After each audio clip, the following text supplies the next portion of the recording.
Bonjour à tous. La presse ivoirienne va mal, d'aucuns diront qu'elle va très mal.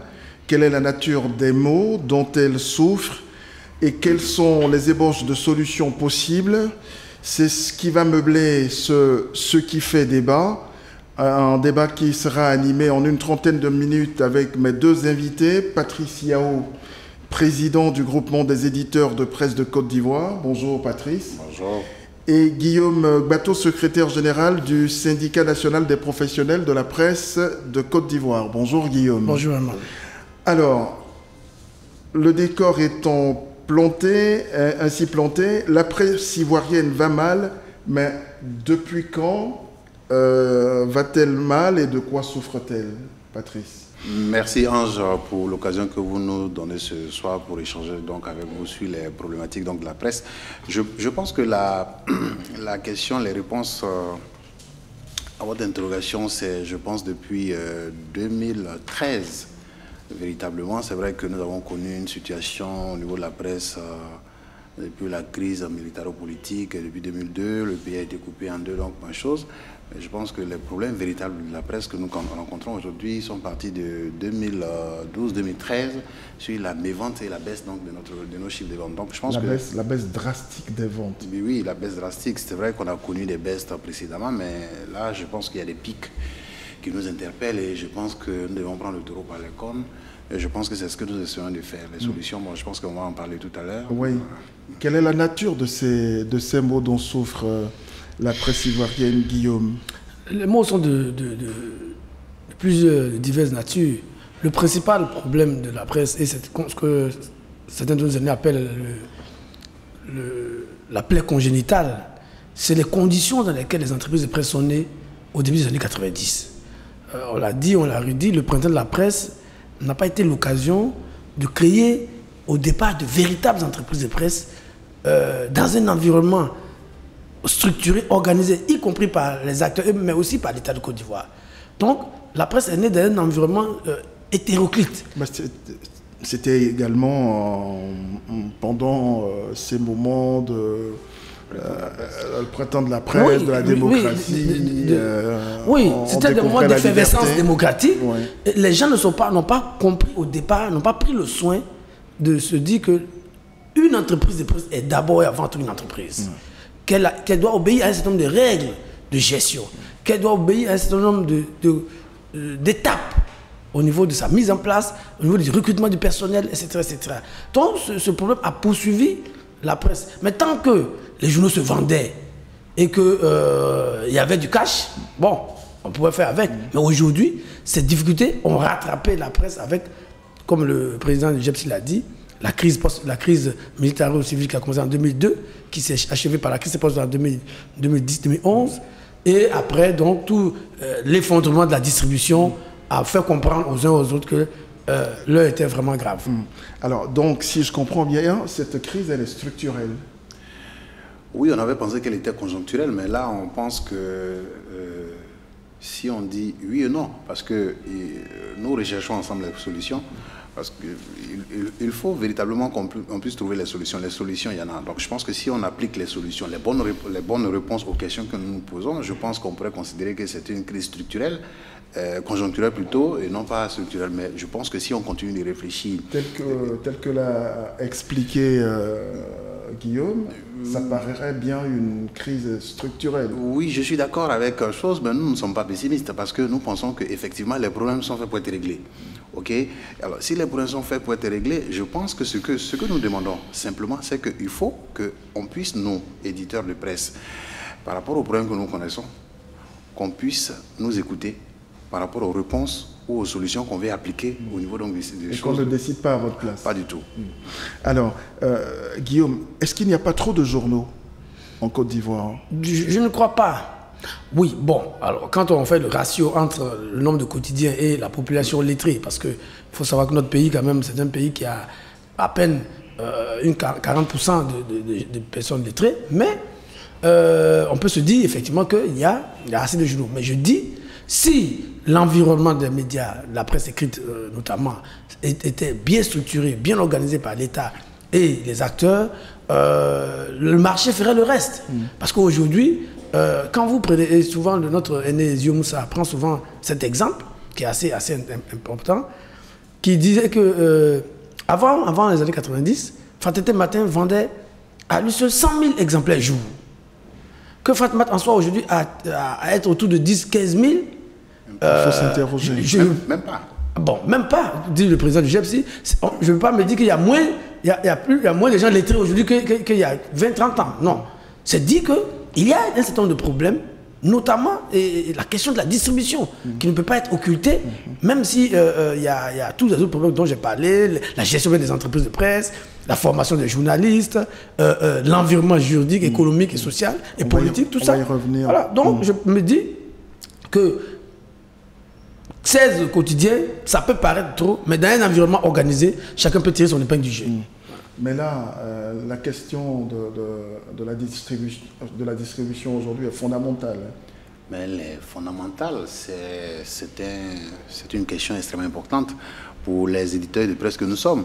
On nous oppose parfois, je pense que nous on a fait un diagnostic, on fait les études, on a peut-être le temps d'en parler, on nous dit, ben, écoutez, la question donc de la distribution n'est pas le problème de la situation dans laquelle nous sommes aujourd'hui. Je veux dire, la question donc de la mévente, c'est donc la crise que nous traversons. C'était en glosé là-dessus, mais nous on leur avons opposé cet argument et aujourd'hui je pense que tout le monde est d'accord avec nous. Parce que, je prends un exemple, vous nous dites, oui les questions de contenu, nous ne nous dérobons pas, ok, mais je pense qu'aujourd'hui, le produit qui doit être vendu à Benjerville, à Bassam, à Korogo ou à chose pour que le lecteur décide de l'acheter ou pas, mais il faut qu'il soit là. Mais s'il n'est pas là, ben écoutez, je ne vois pas comment est-ce qu'on peut apprécier la qualité du journal. Qu'il soit bon ou mauvais le journal, il faut que là où il doit être, le journal soit là pour que le lecteur puisse décider, ben écoutez, moi je l'achète, je ne l'achète pas. Mais les conditions, je pense que la société qui distribue, il faut appeler un chat, et Edipresse est une société qui est aujourd'hui en faillite. C'est une société en faillite c'est une société d'État. On ne peut pas comprendre qu'une société d'État, de la situation dans laquelle elle est, on puisse maintenir les éditeurs de presse, à continuer avec une société pareille. C'est totalement incroyable. Je pense que les solutions, il y en a. Si on nous pose les questions, nous allons, pas forcément que ce que nous avons donné comme recette va venir régler les problèmes, mais on pense que l'une des questions... Oui, bien sûr. Aujourd'hui, il faut qu'on libère les éditeurs en nous maintenant à chose au cordon de presse. Je pense que ça ne règle pas nos problèmes. Alors, est-ce que finalement aussi, parmi les problèmes que rencontre la presse, il n'y a pas Internet? Oui, moi, de mon point de vue, Internet aujourd'hui ne devrait pas constituer un problème pour la presse. Au contraire, je pense que Internet est une opportunité pour la presse, pour pouvoir prolonger ou bien élargir son champ d'action. On va en parler tout à l'heure avec l'expérience du GEPSI. Mais donc je pense qu'Internet n'est pas un problème. Au contraire, il appartient aux gestionnaires, aux éditeurs, puisque j'ai en face de moi le patron des éditeurs, de pouvoir saisir Internet comme une opportunité. Aujourd'hui, vous regardez tous les grands médias du monde, ont des développements, des applications, etc., qui leur permettent à la fois de s'adresser à des publics qui ne pouvaient pas joindre. Moi, je prends le cas de Notre Voix, par exemple, qui est le journal pour lequel je travaille. Internet, s'il y a un bon site Internet, s'il y a des applications, Notre Voix pourrait être lu dans les zones rurales où, traditionnellement, il n'y va pas parce que le système de distribution n'est pas fait. Donc, je ne suis pas de ceux qui pensent que Internet est la raison de nos difficultés. Je pense au contraire que s'il y a une bonne approche, Internet va être un complément. Et on devrait vraiment y aller et ne pas avoir peur d'Internet. Très bien. Oui. Non, sur la question, je pense certainement qu'on n'a pas peut-être les mêmes approches, mais je dis oui, parce que c'est un nouvel outil, et je pense qu'il faut qu'on puisse comprendre. Les habitudes d'achat et les comportements ont changé. Il va falloir que nous puissions nous adapter. Parce que vous voyez, aujourd'hui, je prends un exemple, il y a 10-15 ans, celui qui veut acheter un journal, chez lui à la maison, il envoie, je ne sais plus, son boy ou je ne sais plus qui, quelqu'un pour aller au kiosque pour aller payer son journal. Aujourd'hui, le gars, il est assis il est couché sur son lit, il a sa tablette, mais il a tous les journaux. Donc, je veux dire que les habitudes et les comportements ont changé. Si on n'a pas compris cela, nous-mêmes éditeurs et aussi, je veux dire, les patrons donc, de presse, je pense que ce n'est pas, ça va être quelque chose de difficile. Mais là où je suis d'accord avec Guillaume, c'est qu'effectivement, il ne faudrait pas qu'on considère que oui, c'est une plaie et puis on ne fait rien. Regardez par exemple ce qui se passe en Europe, ailleurs. Mais le numérique permet de récupérer ce qu'on perd au niveau donc, du support papier. Donc, je pense que si on n'a pas compris, il faut s'adapter. Et je pense que ce que nous demandons à l'État, c'est que l'État puisse accompagner les entreprises de presse à essayer, donc, en plus donc, des supports papier, les accompagner à mettre en place des structures, je vais dire au niveau donc, des différentes entreprises de presse, je sais pas comment je peux appeler ça, des sites, des journaux qui ont un site, qui font vraiment du journal en ligne et tout ceci pour essayer donc de diversifier les produits. Parce que je pense que c'est un peu ce qui s'est fait ailleurs. La crise dont nous parlons aujourd'hui ici en Côte d'Ivoire est une crise qui a connu la France, la Chine, tout le monde connaît la question donc la mévente des journaux. Mais je pense que les gens règlent leurs problèmes avec la question donc, du digital. Donc pour nous, effectivement, le digital, c'est vrai, c'est un problème, mais ça peut être une solution pour les éditeurs. Alors parlant de solutions, il y a eu plusieurs rencontres pour améliorer l'état de santé de la presse ivoirienne. Récemment, il y a eu une rencontre avec toutes les organisations professionnelles des médias. Vous y avez participé. Et cette rencontre a servi de cadre de réflexion à comment rendre efficace l'aide publique aux médias. Je vous propose ce reportage d'Armand Blédou et Joseph Zégré qui y étaient et on reprend le cours normal du débat.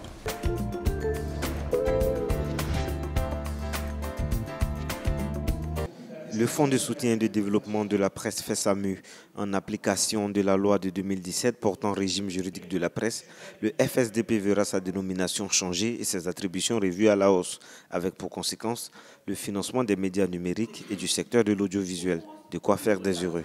La nouvelle loi de décembre 2017 nous prend en compte. Alors nous sommes très heureux parce que nous avons bataillé dur pour obtenir cette aide-là.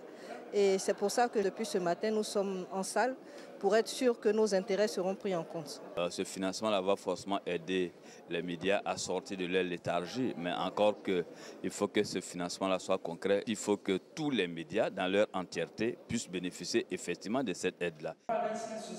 Mais cette aide suffira-t-elle à sortir la presse de sa léthargie? Pas sûr. En effet, le récent diagnostic de l'UNESCO sur la presse ivoirienne présentait un tableau alarmiste de faible capacité managériale, une méconnaissance du marché et surtout des contenus inadaptés aux besoins des lecteurs, faisait remarquer Bruno Kouné, alors ministre de tutelle. La qualité, en définitive, est l'affaire exclusive des entreprises de presse.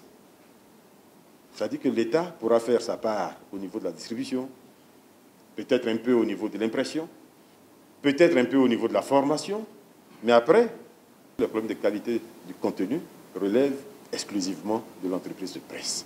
Donc il vous appartient de faire ce travail-là. Essayez de sonder vos clients pour voir comment est perçu votre produit. L'aide publique aux médias sera certes d'un appui inestimable au secteur de la presse, mais devra s'accompagner d'une véritable introspection de ses acteurs si le quatrième pouvoir veut retrouver son attrait des années 90.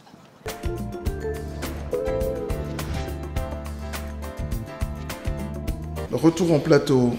Alors Guillaume, est-ce que l'État fait beaucoup ou peu pour la presse? On sait que l'État assiste les quotidiens, les journaux, dans l'impression tout au moins. L'État fait très peu. Il faut dire les choses telles qu'elles sont. Aujourd'hui, grosso modo... Et en même temps les journaux, ce sont des produits... Oui, je pense que ça, c'est un faux débat ivoirien. Les journaux sont des produits privés, comme les partis politiques sont des associations privées, comme les équipes de football sont des associations privées. Comme les organisations syndicales. Comme les centrales syndicales, etc. Ils sont des associations privées. Cependant, si je prends les partis politiques, ce n'est pas moins, c'est environ à peu près 1 milliard par parti politique représenté dans les institutions par an.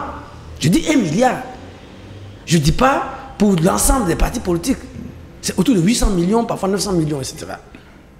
Donc, nous, en tant que professionnels de médias, on n'est pas du tout complexés par ça. L'État a un devoir d'accompagnement du secteur des médias pour son rôle de renforcement de la démocratie. Donc, ce problème de financement, on n'a aucun complexe. Ça se fait partout. En France, qui est notre référence, quand vous regardez, vous convertissez l'aide aux médias en France, c'est des centaines de milliards de francs CFA. Donc ce côté-là, on ne peut pas nous avoir. Seulement, ce que nous disons, c'est que l'État a eu la volonté. Et nous avons salué à l'époque. Et le fonds a été mis en place après 2009. Mais 10 ans quasiment après, on se rend compte que cette aide-là ne va pas là où il faut. L'impression, c'est vrai, parce qu'on a vu que c'était des goulets d'étranglement. Mais aujourd'hui, on voit qu'en plus de l'impression, il y a la distribution. Mais il y a aussi les charges fonctionnelles, l'électricité. Le coût de l'électricité aujourd'hui en Côte d'Ivoire est exorbitant. Je parle de toutes les charges de fonctionnement pour les entreprises de presse, etc. Tout ça devait être mieux structuré. Et malheureusement, vous avez évoqué les rencontres, le président Jepsi est là. Les rencontres sont passées dans des conditions, j'allais dire, précipitées, n'ont pas permis de rentrer au fond des sujets. On essaie de survoler. Et tout le monde est sorti de ces rencontres-là. Nous sommes restés sur notre faim. Nous espérons vraiment que le nouveau ministre là, des médias, de la communication et des médias, va prolonger le débat pour qu'on puisse aller en profondeur. La question de la distribution, la question de l'impression. Aujourd'hui, on peut, si l'État avait fait appliquer la convention de Claude Florence de façon précise et sérieuse, on aurait même évité l'aide à l'impression. Pour les investissements. Moi, je prends le cas de mon entreprise, qui a été sinistrée complètement après la crise post-électorale, mais qui n'a pas reçu un rond d'aide, alors que toutes les autres entreprises, notamment les entreprises françaises, ont été soutenues par l'État. Il y a quelque chose qui ne va pas. Et c'est ce plaidoyer qui est fait depuis de longues années. On se rend compte tous aujourd'hui que l'aide publique à l'État n'atteint pas son objectif. Il faut la revoir, il faut l'étudier. Et le cadre qui nous a été proposé il y a quelques jours n'était pas le cadre approprié. Est-ce que vous êtes aussi dur dans l'analyse? Est-ce que vous serez aussi dur dans l'analyse que Guillaume à propos de l'aide publique aux médias? Écoutez, moi je suis du patronat, Guillaume il est syndicaliste, c'est normal. Mais je vais dire que l'État doit faire plus que ce que nous voyons, parce qu'il ne faut pas faire la fine bouche. Ce qui se passe ailleurs, je prends un exemple, moi je ne parle même pas de la France, mais des pays de la sous-région, qui font plus que ce que la Côte d'Ivoire fait. Je pense que le pouvoir d'achat de ces pays, ou alors je veux dire que la situation économique de ces pays n'est pas plus reluisante que la Côte d'Ivoire. Donc je pense qu'il faut qu'on puisse, si on a compris le rôle de la presse, et je pense qu'on veut accompagner la presse comme il se doit, je pense de mon point de vue qu'on peut faire un peu plus que ce qu'on fait ici en Côte d'Ivoire, et ce n'est pas vraiment trop demander à l'État d'augmenter le volume donc, du Fonds de soutien et développement de la presse afin qu'on puisse trouver, je pense, dans cette cagnotte-là, les réponses aux problèmes que nous posons. Maintenant, pour revenir un peu sur le séminaire qui a été organisé, je pense qu'effectivement, de mon point de vue, c'est un séminaire qui a pris tout le monde de court. On n'a pas eu le temps de poser tous les problèmes, mais je pense qu'il faut que... de renavant les choses. Je veux dire que pour les prochaines fois, il va falloir revoir un peu les conditions. Voilà, c'est pas comme ça que... Parce que sinon, chaque fois, on va se retrouver dans ce type de rencontre, mais on en ressort sans que les problèmes soient résolus. Puis on va répéter les mêmes choses parce que simplement, les conditions ne sont pas... on n'a pas bien préparé le terrain pour qu'on puisse essayer d'aborder toutes les questions. Alors, comment règle-t-on aujourd'hui, de façon concrète, la question de la distribution? Qu'est-ce qu'il faut proposer? Bon, le président du Jepsi est là. Nous, avec le Jepsi, en tant que syndicat des travailleurs, nous nous intéressons à un projet qui est proposé par des partenaires. Et nous essayons de convaincre nos patrons d'y adhérer. Aujourd'hui, le président Yao l'a dit, Edipresse est en faillite. Edipresse est en faillite et il ne faut pas se le cacher. Edipresse doit plusieurs mois de recettes aux éditeurs. Ce qui fait qu'en contrepartie, beaucoup d'entreprises de presse aujourd'hui doivent des salaires à leurs travailleurs. C'est pour cela, d'aucuns se demanderaient, mais qu'est-ce que le patron du syndicat fait d'une affaire de distribution? Mais c'est une affaire simple. Si nos patrons, les entreprises ne reçoivent pas les revenus auxquels elles ont droit, bien entendu, elles ne payent pas les travailleurs. Et aujourd'hui, malheureusement, la moyenne des retards de salaire ou des arriérés de salaire, c'est autour de 10 à 15 mois, les entreprises de presse. 10 à 15 mois. Et parfois, ça va jusqu'à 24 mois. Alors, comment on peut... Nous sommes aujourd'hui à la rentrée scolaire, mais c'est des traumatismes dans toutes les rédactions. Les gens n'ont pas de salaire, ils ne savent pas comment s'y prendre. C'est pour ça que nous encourageons fortement nos responsables, eux-mêmes qui l'avaient promis à leur dernier congrès, et plusieurs fois répété, de saisir cette initiative privée qui est en train de se mettre en place pour pouvoir sortir de la galère d'Idipresse, prendre la distribution en charge. Nous, en tant que syndicat de travail, nous avons toujours trouvé incongru que la presse soit le seul secteur où celui qui fabrique son produit, dès qu'il l'a fabriqué, il n'a plus aucun contrôle sur le produit. Jusqu'à son lieu de vente et jusqu'au retour de ses recettes. C'est-à-dire, il fabrique son produit, il le donne à quelqu'un d'autre et il croise les bras, il attend 60 jours. Il ne sait même pas ce qui se passe. Nous sommes à un tournant historique, nous estimons que le GEPSI doit prendre ses responsabilités historiques et prendre la distribution. Et comme on le dit souvent, on est mieux servi que par soi-même. Est-ce que le GEPSI est prêt à prendre en main aujourd'hui la distribution des journaux ivoiriens? Je pense que le GEPSI travaille à prendre en main son destin en ce qui concerne donc la distribution des journaux. Pourquoi? Parce que je pense que c'est un secteur extrêmement important qui constitue une des plaies de notre secteur. Aujourd'hui, nous sommes en août, en septembre, mais je voulais rappeler que depuis le début de l'année 2018 jusqu'à aujourd'hui, les entreprises de presse n'ont reçu de la société de distribution qui existe, Edipresse, que les mois de janvier, février et mars. C'est-à-dire que le mois d'avril, c'est il y a quelques jours simplement, il y a quelques jours seulement qu'on a reçu donc ces choses. Ça veut dire quoi? Tout à l'heure, vous avez posé la question de quoi vivent les entreprises de presse. Mais nous vivons de la vente de nos journaux et puis des recettes de publicité. Mais les journaux, d'abord, principalement, c'est les ventes. Quand vous faites, par exemple, vos recettes, vous faites... Nous sommes des éditeurs de presse, donc nous sommes des gestionnaires. Mais écoutez, je me dis à la fin du mois, j'ai telle charge, je paye mes fonctionnaires, je paye ceci, je fais cela. Mais quand les recettes ne sont pas reversées, c'est-à-dire que la société qui doit me reverser, mais ça désorganise ma trésorerie. Et quand ça désorganise ma trésorerie, il y a un certain nombre de charges auxquelles je ne peux pas. Je voulais saluer déjà, moi ici, je voulais saluer en tant qu'éditeur, saluer les efforts qui sont faits par les patrons de presse. Ce n'est pas aisé, ce n'est pas facile, mais je pense qu'aujourd'hui, la situation dans laquelle nous sommes, c'est une situation qui n'est pas forcément... Oui, nous sommes responsables de la situation que nous vivons, mais en même temps aussi une grande partie relève donc de la société donc de distribution d'Edipresse. C'est pour cela que nous, aujourd'hui, nous étions en congrès il y a quelques années, nous avons décidé donc de mettre en place une société de distribution en vue de contrôler et maîtriser ce point donc de notre secteur.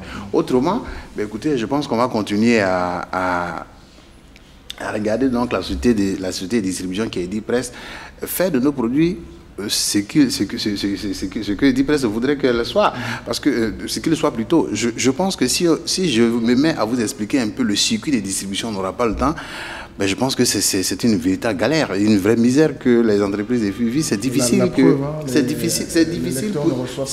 difficile pour une société d'État. Je dis bien une société d'État qui, dans la distribution des journaux, part d'Abidjan à Y endroit, mais je ne sais pas, aujourd'hui, Edipresse ne couvre pas le territoire national. Il donne la moyenne de 40% du territoire national. Mais nous, c'est parce que nous, patrons de presse, nous sommes, je vais dire, nous sommes même gentils. On aurait pu même porter plainte contre Edipresse parce que 40% du territoire, moi, j'ai signé un contrat avec toi, c'est 100% du territoire qui était censé couvrir, mais les 60% qui couvrent, comment je récupère?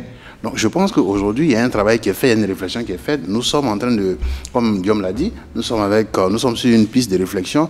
Nous n'avons pas les moyens, nous sommes à la recherche de moyens. Nous avons notre projet, nous avons notre énergie, nous avons notre intelligence. On va voir les différentes structures qui sont là, ceux qui ont la logistique et les moyens. Comment est-ce qu'on peut se mettre ensemble pour essayer de sortir en tout cas de ce bourbier-là? Alors, il y a une question avant de continuer, c'est qui gère aujourd'hui les entreprises de presse?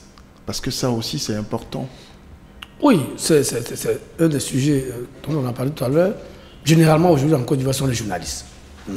Prenez Fraternité Matin. Ce n'est pas des gestionnaires. À la base, même si ils peuvent après obtenir des compétences. Moi, je pense que ce n'est pas être journaliste au départ qui est le souci. C'est est-ce qu'après, quand on est journaliste, quand on est mis en responsable en situation de gestion, est-ce qu'on se donne les moyens de renforcer ses propres capacités pour pouvoir avoir les prérequis? C'est ça le plus important. Mais moi, ça c'est mon point de vue personnel, je souhaite que de plus en plus d'entreprises de presse soient gérées par des gestionnaires de formation. Parce que chaque métier s'apprend. Voilà. Nous, même si on a appris le jeu sur le tas, mais au moins on a essayé de l'apprendre. Gérer une entreprise, c'est aussi autre chose. C'est un autre métier. Malheureusement, bon, c'est pas très bien compris. On a généralement des journalistes, mais je pense qu'il faut même s'ils sont journalistes, il faut qu'ils fassent un effort pour renforcer leur capacité en matière de gestion, pour qu'ils puissent donner les réponses les plus appropriées aux questions qui sont posées. Très bien. Mais est-ce qu'aujourd'hui, il n'urge pas que la presse réinvente son modèle économique? Je pense bien que, bien sûr, inventer son modèle économique, mais avec le concours de l'État, évidemment. Parce que je pense qu'il faut regarder un peu toutes les charges fiscales. Moi, je sors d'une conférence de presse, d'une tribune avec le directeur général des impôts. Pour réinventer son modèle économique, cela nécessite un certain nombre de dispositions. C'est vrai que les éditeurs, simplement, ça ne suffira pas. Il y a l'impression, il y a la distribution. Donc, je pense que c'est un tout. Quand on aura regardé tout ceci, posé les questions, regardé un peu les solutions qu'on pourrait peut-être apporter, en ce moment, donc, je pense qu'on pourrait peut-être sortir la tête de l'eau. Aujourd'hui, les entreprises de presse survivent. L'État doit nous accompagner par rapport donc à la question que vous posez. Et moi, je pense qu'il n'y a pas de raison qu'on ne le fasse pas. On le fait pour les autres, il n'y a pas de raison qu'on ne le fasse pas pour le secteur donc, des médias. Alors, mais comment est-ce que les lecteurs jugent-ils leur presse? Comment les Ivoiriens jugent-ils leur presse? Armand Blédou et Joseph Zécré ont recueilli leurs propos. Je vous propose de les écouter.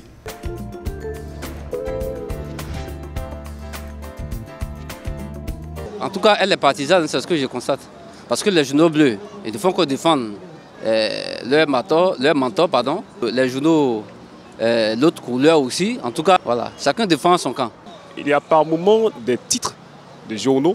Lorsque tu regardes, tu as l'impression que le pays va brûler demain. Par contre, ce même jour-là, il y en a d'autres, quand tu lis les informations, tu te rends compte que demain sera l'Eldorado en Côte d'Ivoire, et puis voilà. Alors, à partir de ce moment-là, on se pose la question de savoir finalement qui dit la vérité, même au niveau des organes de presse en Côte d'Ivoire. Elle s'était peu améliorée depuis ces 5 dernières années. Bon, on sent que beaucoup de recherches ont été faites et puis beaucoup d'enquêtes ont été faites avant de poser des propositions dans les journaux ou à la télé. Donc il y a une légère amélioration, mais elle doit faire plus encore. Le journalisme, c'est une bonne formation. Il faut faire une bonne formation pour pouvoir faire le travail. D'autres sont choisis par conviction. D'autres sont choisis juste pour avoir quelques moyens qu'il faut et puis penser à autre chose. Donc, certains journalistes ivoiriens, souvent, ils avaient venu la situation politique parce qu'ils ont des partis pris, ce qui n'est pas normal.